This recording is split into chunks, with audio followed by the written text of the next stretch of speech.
O que sabemos? Não, sobre masculinidades.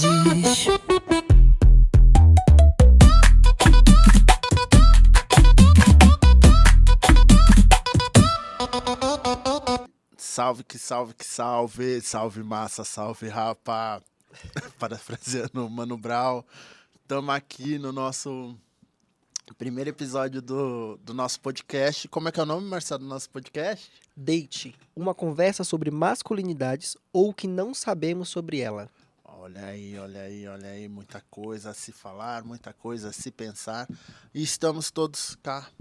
Estamos eu, Tico, que sou um homem preto, que tô com cabelo raspado, uma barba longa, tenho um brinco na orelha esquerda, que é uma argola dourada. Estou com meu fio de conta, que tem contas de Xangô e Oxóssi, e estou vestindo um macacão branco.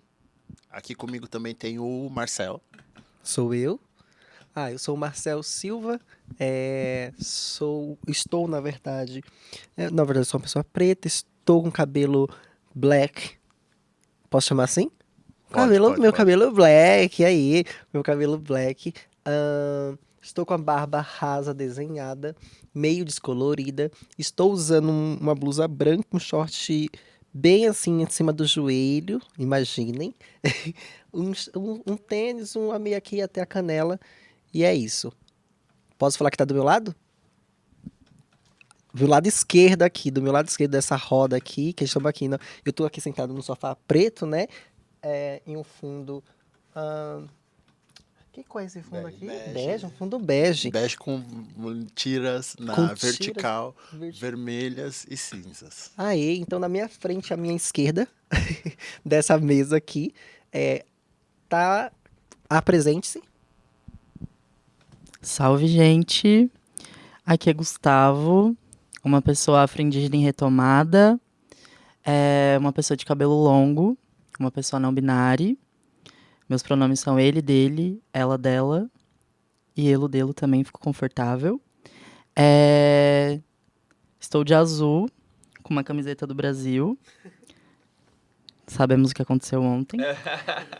Estou de short acima do joelho, uma meinha preta, um sapato branco. Tenho sobrancelhas grossas, estou de óculos, tenho olhos amanteigados e com corzinha de dendê. E aqui, ao meu lado, está uma outra pessoa. Salve de salve quebrada. Essa outra pessoa sou eu, Olonan. Já é? Então, sou um homem preto, hétero. Estou com o relógio no punho esquerdo, com a jaqueta jeans, com a camiseta roxa, uma correntinha no pescoço, uma calça bege, um tênisinho meio colorido, preto, cinza, roxo e... enfim, né? Bastante coisa assim. Tem mais detalhe no tênis aqui na roupa, mas tá valendo. É sobre isso. Tô com o cabelo na régua, daquele jeitão. Sobrancelha tá daquele jeitinho também. E vamos que vamos. Quem chega aqui com a gente também, o convidado, daquele jeito, massa, é ele. Quem? Chega daquela forma pra gente. Chegando na ginga no balanço, estamos aqui falando para vocês. Meu nome é Felipe Cirilo. Muito feliz de estar aqui com o Núcleo dos Menor. Eu tô com uma faixa no cabelo, um tecido com estampa africana, cabelo comprido, um pouco armado, cabelos cacheados. Sou um homem preto, não retinto. Tô com uma camiseta branca, um colar com peças em madeira. Tô também com uma calça meio jeans, assim, marrom, mas é soltinha, porque eu vou dar aula daqui a pouco, então não é um desagarrado. E um tênis também, relógio no punho direito. Essa é a minha audiodescrição. Olha, você viu, né, como é que a gente tá, só pessoas bonitas. E é isso. A ideia desse podcast é que a gente bata um papo sobre masculinidades. E aí, Fê, pensando aqui já sobre masculinidades, o que seria, o que você pensa acerca desta palavra, enfim, sobre masculinidades? Como é que é isso para você? Bom, antes de falar disso, vou agradecer e parabenizar o projeto, né? Esse encontro de vocês, essa missão de pegar esse assunto aí, jogar pro corpo, pra dança, pras ideias. Não é fácil, né? Acho que qualquer coisa que eu esboçar aqui dentro da palavra masculinidade, vocês optaram por viver no dia a dia do trampo, do núcleo dos menores. Isso é muito importante, muito necessário.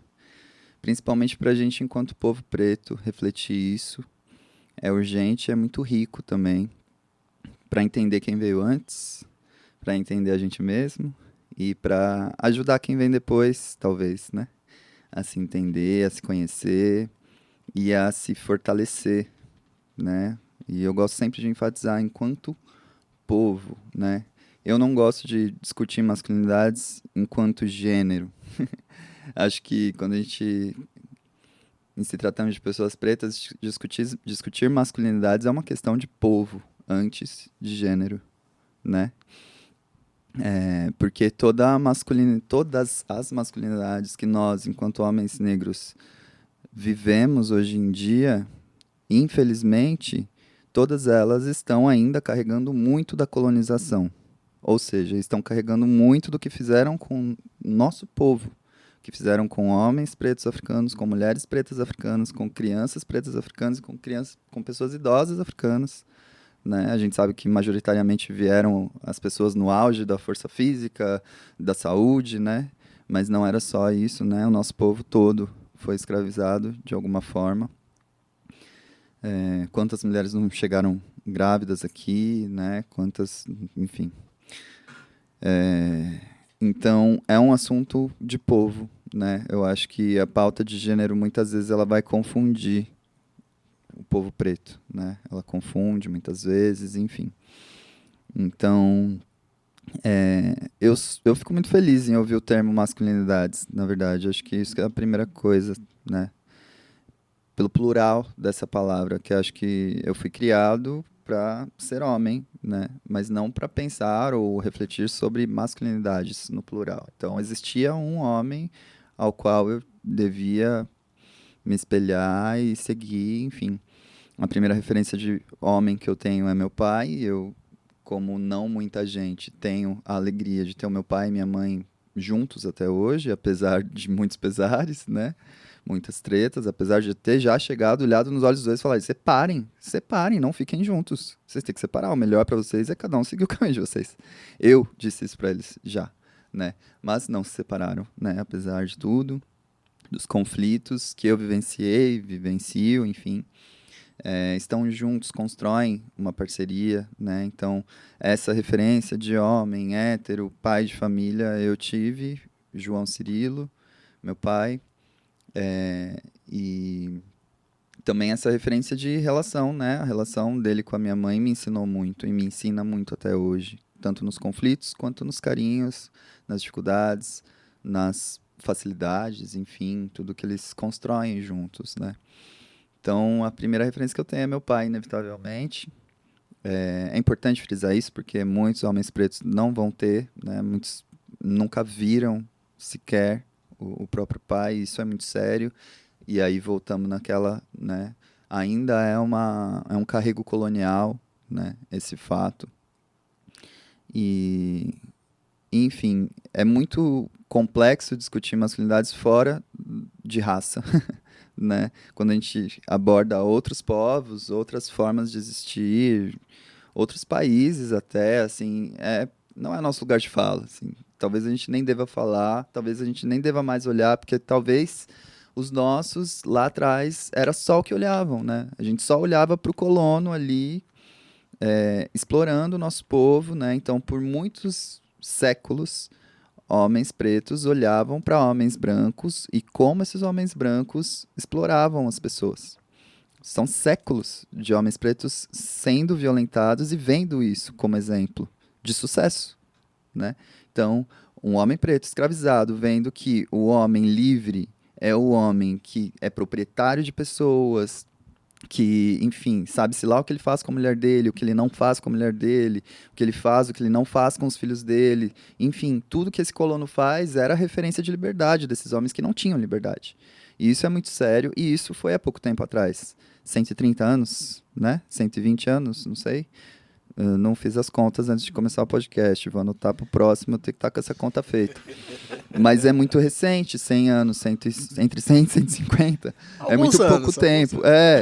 É muito pouco tempo para que as 3, 4, 5 gerações que vieram deixem de responder aquele exemplo de homem livre.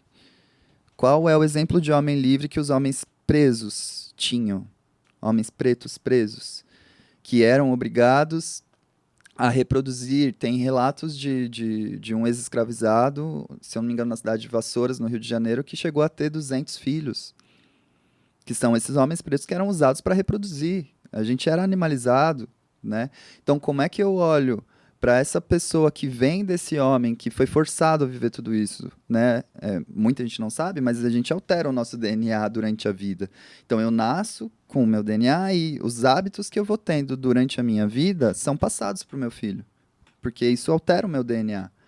Então, se eu, durante a minha vida toda, fui forçado a estuprar outras mulheres pretas dentro de uma senzala, o que acontece com o meu filho?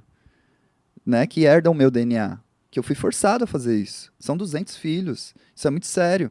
E se eu, enquanto homem preto escravizado, sou forçado a fazer isso com essas mulheres, são só elas que estão sendo estupradas? São só elas que estão sendo forçadas ao sexo? Ou ele também? Será que ele realmente queria viver esses 200 filhos, saca? Enfim, é algo muito violento, muito amplo e que tem muita informação pra gente discutir, saca? E tem muito debate sobre masculinidades que não vai nessa raiz, e é uma raiz que talvez seja só o tronco, ainda nem é a raiz, porque a raiz, de fato, é a raiz africana.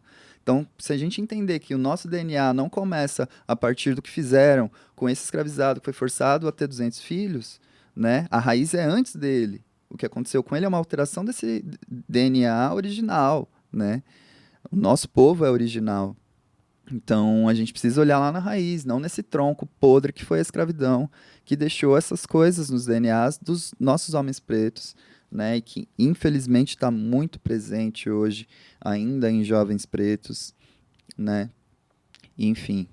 E as coisas têm mudado muito, né? Na relação da estética, na discussão de gênero também, que eu digo, para mim é muito importante que a gente pense enquanto povo, mas que a gente também dialogue e entenda as transformações que as discussões de gênero, de sexualidade, vêm trazendo para nós enquanto povo também, né?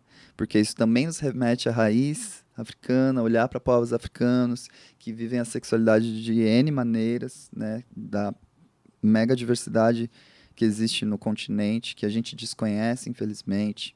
E a gente precisa ir atrás, a gente precisa se informar, a gente precisa conhecer Malidoma Somé, Sobonfu Somé, enfim. Isso para dar um exemplo só, que talvez seja um exemplo bem acessado, não vou falar o mais acessado, né?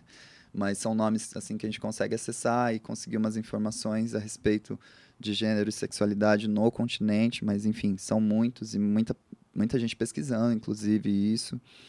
Né? Então, olhar para essa raiz, para essa origem, que é muito pautada na espiritualidade, acho que é importante para a gente, enquanto masculinidades. Né? O que seriam as masculinidades africanas? Né? Enquanto povos, mesmo que existem até hoje, não povos antigos que não vivem mais, e papapá, que caçavam para comer. Esses povos estão lá até hoje, firmes e fortes, felizes e tranquilos.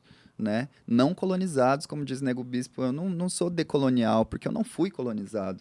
Eu sou quilombola, eu não fui colonizado, né? Eu estava longe da fazenda do senhor de escravo, que eu me recuso a chamar de senhor. Ah, o senhor. Aquilo era um assassino, era né, um sequestrador, enfim. Mantinha pessoas em cativeiro, então pessoas nunca mais falam em senhor de escravos. Vamos parar com esse respeito, com essas personalidades aí da história.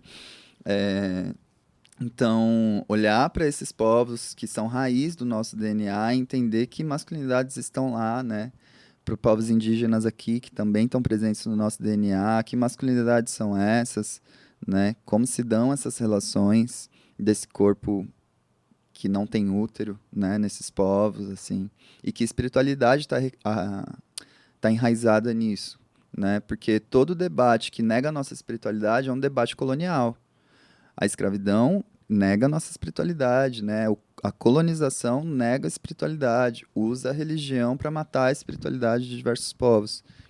Fugi totalmente do assunto, dei mó viagem louca, mas foi da hora e vamos que vamos. Não, não acho que você viajou, não. Na verdade, você acabou entrando em outras várias questões que a gente também já tinha pensado de cá, mas eu acho que promove aí, pelo menos em mim, buliu algumas coisas aqui que eu tô pensando e vou melhorar aqui para formular para a pergunta.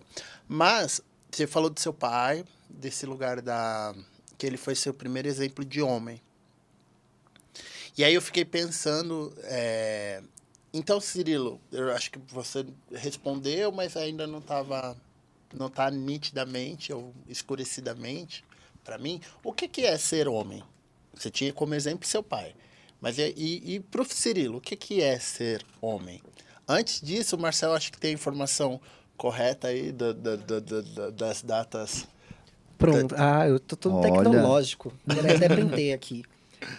São 136 anos em 2024. 130, 100 e quanto? 36 anos. 136. 136 anos em 2024.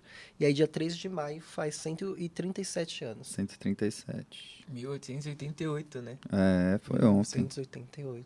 Quantas gerações, né, nesse período?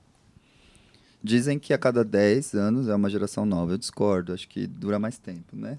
De repente, cada 30 anos, uma geração nova. Enfim. Não sei, aí vai entrar outro papo, que eu não sei dizer sobre isso. Quanto tempo dura uma geração? O que é masculinidade, não. Não, o que é ser homem. O que é ser homem. Eu te trouxe o exemplo seu pai sobre esse lugar de ser homem. Sim. E aí eu quero entender quero entender. Quero que você discorra sobre. Que louco, porque aí eu tentei voltar lá nos meus 8, 9 anos, talvez, e Nietzsche dá uma sensação de que ser homem é ser aquilo que eu não era. Tipo, eu não tô sendo homem, sabe? Várias memórias de, eu não tô sendo homem, não, tem que ser, não, peraí, segura aqui, segura aquilo ali também, né? Continua se esforçando que você vai ser e tal. Sempre tive trejeitos ditos afeminados, né? E conforme, sei lá, 7, 8, 10, 11 anos, fui começando a não gostar desses meus trejeitos, isso de cruzar a perna assim, por exemplo, né? Só um pequeno detalhe pra gente refletir em coisas que são mais profundas, né?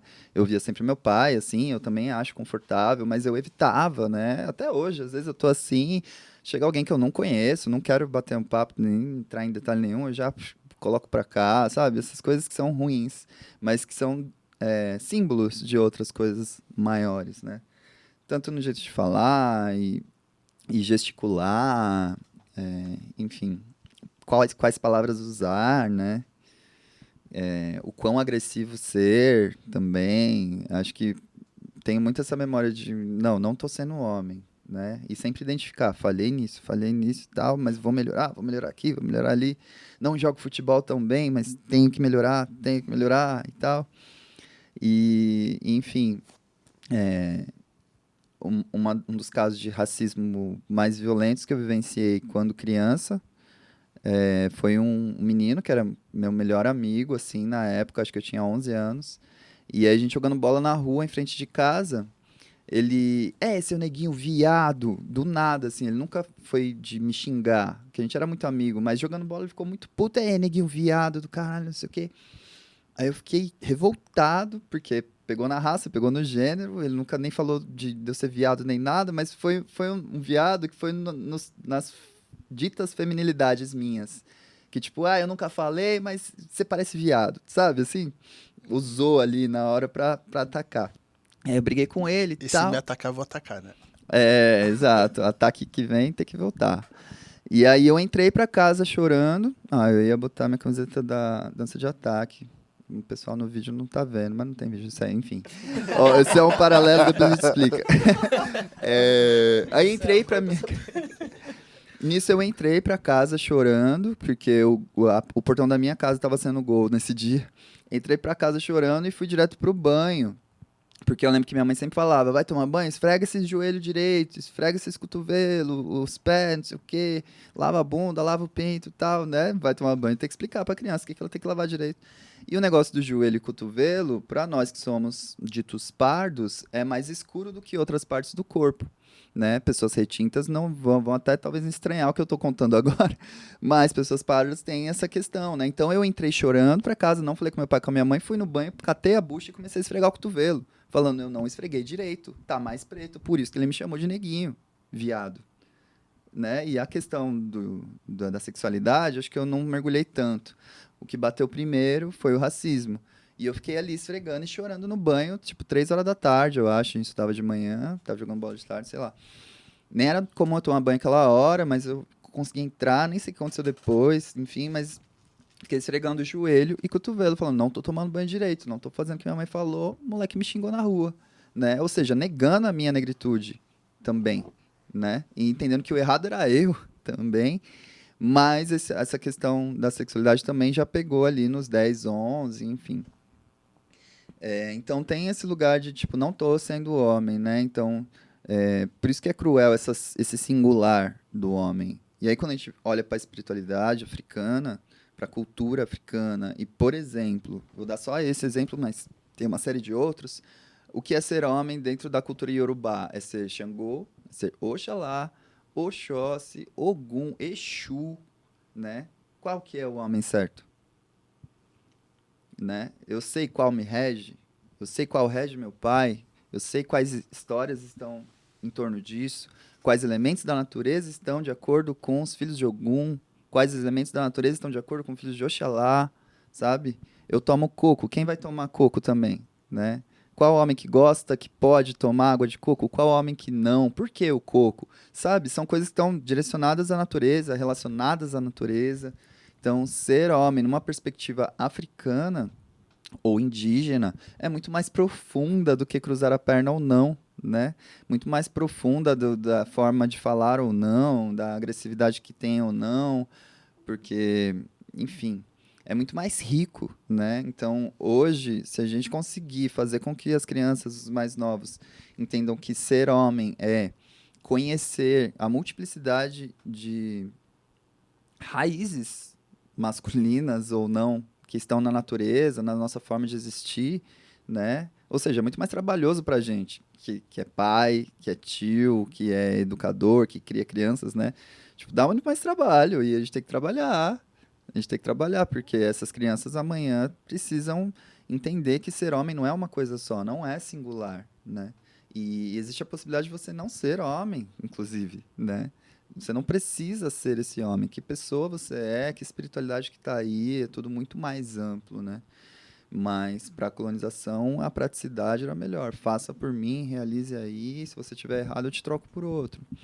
Então, a gente tem que sair dessas lógicas coloniais da monocultura, né? Da monossexualidade, da monogamia. Enfim, aí já é outra questão. Mas que a gente entenda mais o quão rico é, o quão rico pode ser o homem, né? A ideia de homem, as possibilidades de ser homem, enfim. Ufa! E vai tomando. Mas eu fiquei de cá. Quando você traz esse lugar da as várias possibilidades de ser homem que você trouxe na sua fala, me veio o espírito da intimidade na cabeça. E aí tem a parte que eles falam, né, sobre esse terceiro lugar, que não é um, não é outro e tá para além, né? E aí eu fico pensando que aqui na América Latina tem os muxes, né, que também não é um, não é outro, tá para além. E aí eu fico pensando nesse lugar de quão o gênero, e você trouxe isso também, o gênero que a gente conhece, que é pautado na Europa, na branquitude, no que foi construído lá atrás e não nesses outros lugares que você trouxe também, com a ideia desses lugares espirituais. Não foi isso que você falou? Enfim, volta lá e escuta o que ele falou, tô resumindo aqui. E aí eu fico feliz porque vai de encontro ao que eu também não entendi sobre ser homem, né? Porque dentro desse lugar de ser homem, eu não entendi nada. Eu acho que eu sempre fiz errado também. E tenho feito errado ainda, porque a gente entra em outros lugares e aí eu fico de cá pensando o quanto que não ser homem, o quanto que não ser também interferiu interferiu no que é dito afetividade, né? E aí eu gosto de pensar sobre esse lugar da afetividade enquanto retomada, vou usar a palavra retomada, desse também lugar outro, que estou aqui confabulando com vocês nessa reunião, dessas outras possibilidades. E de cá, nosso projeto se chama Utopia de Afetos, que é um nome lindo, super... Foi tirado de uma entrevista do Lázaro Ramos, a gente, enfim, assistiu a entrevista, olhou para aquela palavra e falou, vou guardar que um dia eu vou usar. E aí a gente está usando agora, foi a entrevista do Roda Viva do Lázaro Ramos. E aí, utopia, ele fala, a gente precisa sonhar, porque ele está falando do filme dele, lançamento, e a gente precisa sonhar. E aí eu fico pensando nesse lugar de sonhar meus afetos. E aí, tudo isso para eu falar sobre afetividade, né? Pensando enquanto homem. Então, acho que a gente descobriu e pensou aí acerca de masculinidades. Estamos discutindo e pensando sobre homem e ser homem. E agora eu queria que a gente pensasse também sobre afetividade. E a afetividade enquanto um corpo masculino. E aí eu não vou nem colocar... Não sei se é um corpo masculino. E aí eu acho que a gente pode reformular, pensemos juntos aí aqui do que fala. Mas aqui são os corpos, todos. Eu ia falar todos, não, mas não, porque tem minha amiga. Todas as pessoas que estão aqui são corpos socialmente masculinos durante a vida. Mas o fato de sermos corpos que estão aqui, que são todos socialmente masculinos, não vai direcionar a nossa conversa apenas para a figura homem. Porque ela não é o ponto central, né? Ela é só uma parte dessa grande... dessa palavra guarda-chuva que é as masculinidades. Exatamente com esse... Pensando nesse Szinho do final, ele não tá ali à toa. É exatamente pra gente não entender que o homem vai estar, né? Porque não é sobre o homem, é sobre as masculinidades. E elas são muito plurais. E aí, dessa pergunta que Tico traz, é muito importante pensar como a gente lidou durante a nossa vida inteira, desde as infâncias, que foi como o Cirilo trouxe, até a vida adulta, com esses afetos. Como é esses afetos entre figuras que são socialmente masculinas? Como é construído esse afeto? Quão confortável nós todos estamos aqui hoje, tendo... Quantas pessoas somos? 6 pessoas? 6, 6 pessoas socialmente masculinas, socialmente homens. Quão confortável a gente tá de estar aqui hoje, por exemplo? Tá sendo confortável para todo mundo? Foi um pouco... Eita, quantas figuras socialmente masculinas aqui, sabe? Como que a gente lida com esses afetos que estão aqui? Pra vocês aí que estão só escutando, não viram? Mas teve um momento em que Marcel foi sentar no sofá. E ele ficou assim, será que eu devo sentar aqui do lado do Felipe, do Cirilo? E aí o Cirilo falou, por favor, sente-se direito. Tipo, não precisa ficar na beirinha, fica aqui mais próximo de mim. Não falou essas palavras, mas ele falou... Ele ainda tá longe? Não tá. Tô achando. E aí é interessante... Só não pode me dar liberdade. E aí da gente realmente pensar, assim, como é pra você essa relação com esses afetos nesses espaços? Como foi durante a sua vida? E como é hoje? Como você enxerga esse lugar? Massa. Indo lá na infância também, né? Afeto, carinho. Acho que a palavra carinho é um primeiro momento da palavra carinho que eu tenho de memória mais forte, assim. Meu pai, entre meu pai e minha mãe, meu pai manifestava um pouco mais de carinho do que minha mãe. Minha mãe tem a forma dela do carinho ali, né? Muito mais no cuidado, no fazer, no ensinar e tal. O meu pai já mais próximo do beijo, assim, também.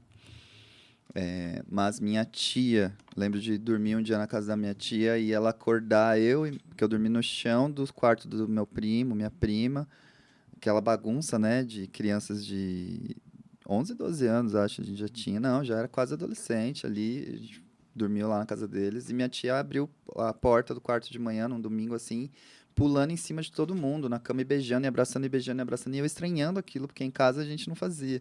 Mas minha tia, irmã do meu pai, minha tia Lourdes, já fez a passagem, beijando, abraçando muito, falando te amo, e não sei o quê, e veio em mim também, beijando e abraçando, e eu, deixa eu levantar da cama, como assim? Estranhando aquilo.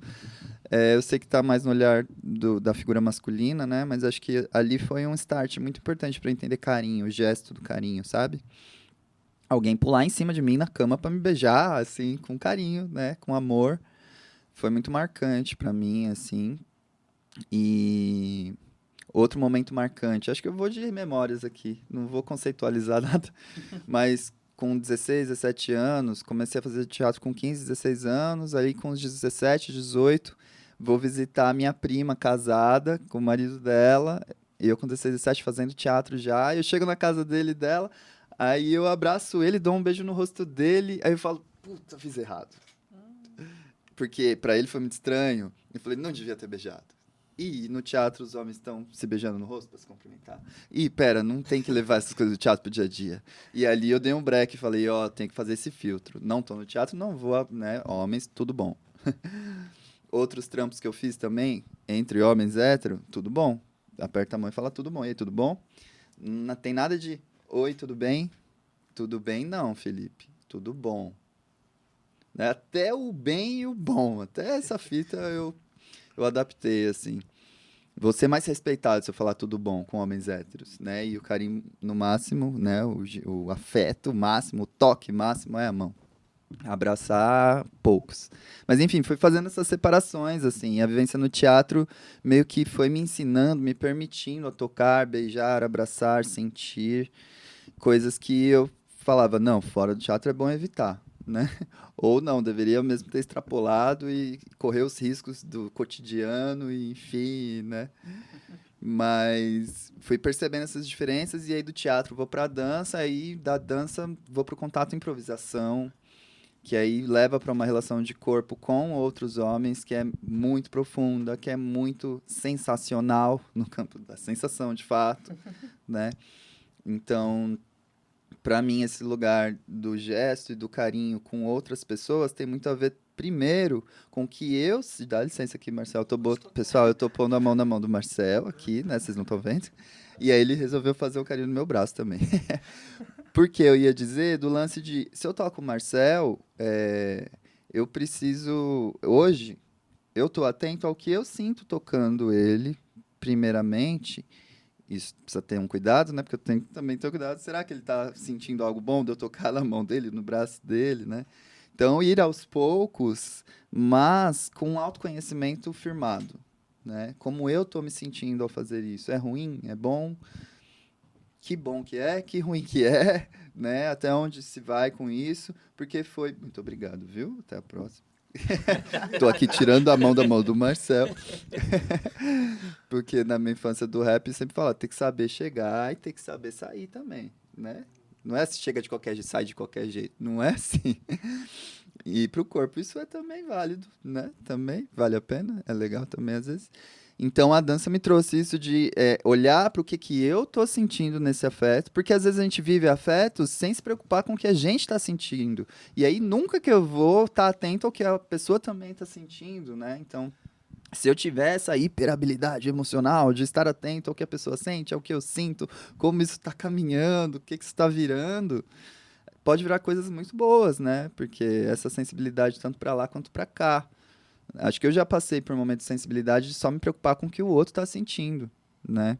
E aí eu tô relacionando sexualidade com mulheres também, eu enquanto homem hétero, né? De vivenciar a sexualidade só pensando se está sendo bom para ela.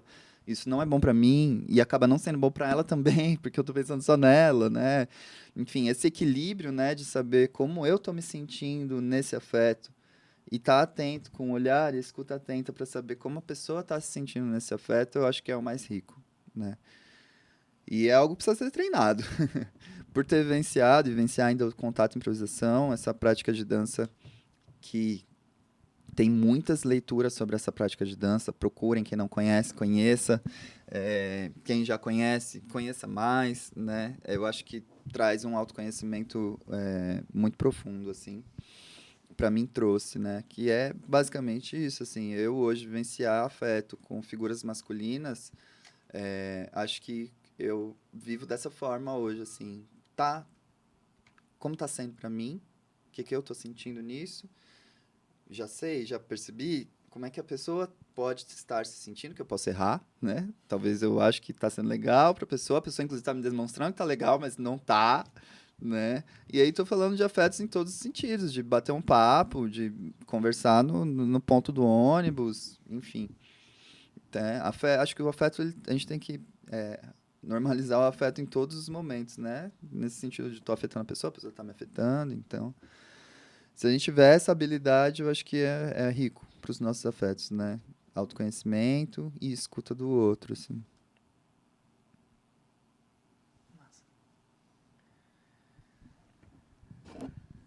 Que bonito. Eu acho que pelo horário, a gente pode fazer as considerações finais, agradecer pela partilha, pela escuta também da gente aqui, pela sabedoria. E é massa que você chega e contextualiza, né? E aí você coloca o dado histórico. E aí você começa a falar... E é interessante como desdobra até essa última fala agora. É muito massa. Desde o começo, eu estava ouvindo você falar como é que pensar povo antes de gênero. E a gente volta lá atrás, busca a memória e traz... E tudo isso vai se encaixando. E a gente vê isso presentificado na sua fala e na sua vida, né? Você busca na infância, busca na história, e é muito bonito, assim, do lugar sensível mesmo, que dava pra sentir. Eu consegui selecionar as partes melhores da minha vida, Olha. gente. Ficou lindo, né? Os podres, deixei tudo guardado, olha só. Isso vai ficar no making off, que a gente tem 10 minutos, louco. Mas também dizer que esse podcast é uma realização da 21ª edição, né, do programa Vai, aqui da cidade de São Paulo, né, na Secretaria Municipal de Cultura. Mas aí eu vou deixar para ti finalizar com você, mas só queria adentrar isso e as considerações finais. E vamos se tocar mais? Vamos se tocar mais. Vamos. Se sentir melhor. Tô passando um bastão. E, pô, muito obrigado, assim, por toda essa troca que tivemos, e acredito que vamos ter mais ainda adiante. Foi muito enriquecedor, assim, digo, pra mim mesmo, pra uma porrada de coisa que apareceu. E ver que tem muita sensibilidade que foi mostrada aqui. E tá me fazendo pensar bastante em relação à própria dança que eu faço, assim. Então, vim do hip hop, sou dali, e aí escutar que, pô, contato e improvisação, você fala muito mais de autocuidado, mais de si, do que chegar e não que seja só isso, tem muitas coisas também, mas de você reproduzir uma movimentação, sabe? Então, acredito que a parada dela é muito mais interna do que próprio movimento, sacou? Então, diante disso também, já como agradeci, gostaria de saber se tem mais alguma coisa que você gostaria de falar, assim, de trazer, deixar registrado. Posso antes? Uma das coisas que a gente tem feito no projeto é pensar a afetividade. E aí, esse trabalho ele tem várias camadas, e camadas que estão no invisível também. E eu gosto de trazer o do invisível para o visível e presentificar. E aí aqui eu tenho uma rosa. Na verdade, a gente tem uma mesa no centro, e essa mesa tem 6 rosas. Eu gostaria que você pegasse uma delas, que essa uma rosa é a nossa forma, é esse lugar do presentificar o invisível pro visível. Pro visível, para trazer, para que você leve adiante isso. E eu tenho pensado também o quão é importante homens pretos receberem flores. Né? Sim. E Sem espinhos. Isso diz muita coisa. Também, né? Então, tá aí esse lugar do presentificar. Esse outro universo. Da hora. Muito obrigado. Muita alegria de estar aqui. Parabéns. Queria deixar registrado, né? Esse parabéns, assim, porque ver um grupo se reunindo para fazer esse trampo, assim, é como eu falei no começo, né? Obrigado por encararem. Falo obrigado não por mim, não, né? Para nós enquanto povo, assim. É importante que estejamos nesse movimento profundo pelas nossas crianças, e isso é ancestralidade, né? Nós aqui juntos estamos olhando para as pessoas que vieram antes, né? Entendendo, olhando, analisando, aprendendo com elas, conversando com elas também, e se entendendo entre nós para deixar para as crianças que vêm depois. Eu faço parte da Cili Coletiva, um grupo de dança aqui da Zona Norte. Em 2018, 19, 20, a gente ficou muito imerso nas masculinidades. Foi uma série de rodas de masculinidades que a gente organizou na Parelha Luzia. A gente brigava para conseguir um dia e um horário lá. E era muito homem preto junto, querendo se ouvir, falar. E eu lembro nitidamente de uma mina preta dizer, falem. Ela pediu para falar. Ela falou, eu só quero dizer, falem. Vocês não falam. Vocês olham pra gente, vocês não falam. Falem. Eu tô aqui feliz de ver a possibilidade de vocês falarem. Por favor, falem. Assim, foi visceral ela dizer aquilo. E hoje ver como as coisas vêm caminhando, né? É muito importante e não tem limites. Não existe um teto para felicidade. Não existe um teto para saúde. Já tô bem, né? Não preciso melhorar minha alimentação, nem nada, não sei o quê. Não tem teto, né? A gente pode cada vez mais N coisas, assim. Então, muito obrigado e parabéns. Que venham aí espetáculos, danças e aprendizados para nós enquanto povo, a partir do Núcleo dos Menor. Muito axé na caminhada. O que precisar, tô aí também para contar as coisas bonitas, as coisas podres também. Porque tem muita coisa que apodrece e vira adubo, né? Então, parabéns, tamo junto. O que sabemos? Não, sobre masculinidades.